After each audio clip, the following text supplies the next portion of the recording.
Hi everyone, this is Rob Lonergan, and a user on eLearning Heroes had a question about the selected state in Articulate Storyline, and in particular they had a question about what it means when an object will automatically display the selected state when a user clicks it. So I have three shapes here on this slide, A, B, and C, and they're rectangles. And if I click on each one, you can see down here in the states area, you can see the timeline, and if you just click next to it, you can see the states. It only has a normal state, same with rectangle B and rectangle C. So the first thing I want to do very quickly is to add a selected state. To do that, I have selected rectangle A. I want to hit Edit States. Now I want to hit this icon, Duplicate State. And I want to actually click a built-in state called selected. They also have some others like hover and disabled and everything like that.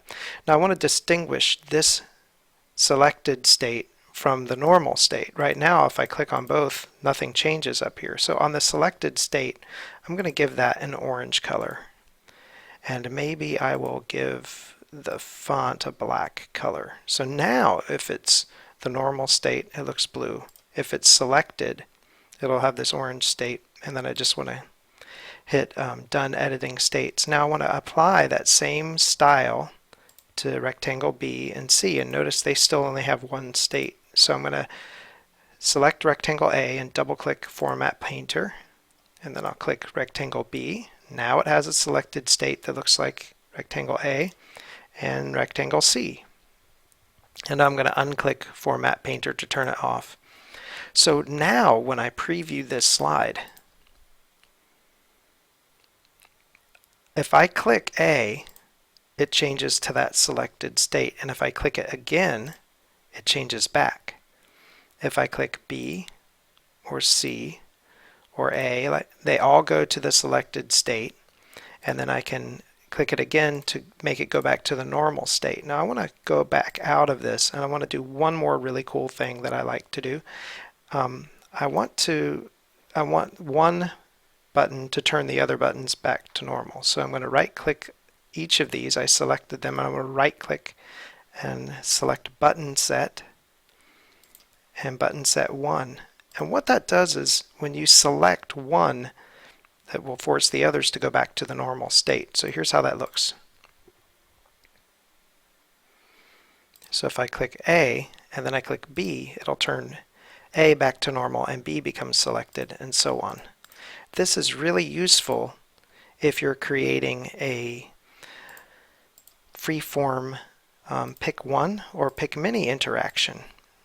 And so I'll just demonstrate that as well. When you do a pick one interaction like this, you select your A, B, and C states. And now when you select them, you actually have feedback tied to the selection. So I want to just select B as my correct answer. And now it actually becomes an interaction.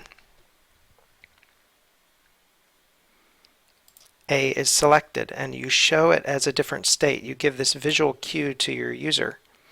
B is selected, C is selected, and if you'll recall, I don't think C is the correct answer, and I get that feedback now. So that's kind of the progression. First, just add the state.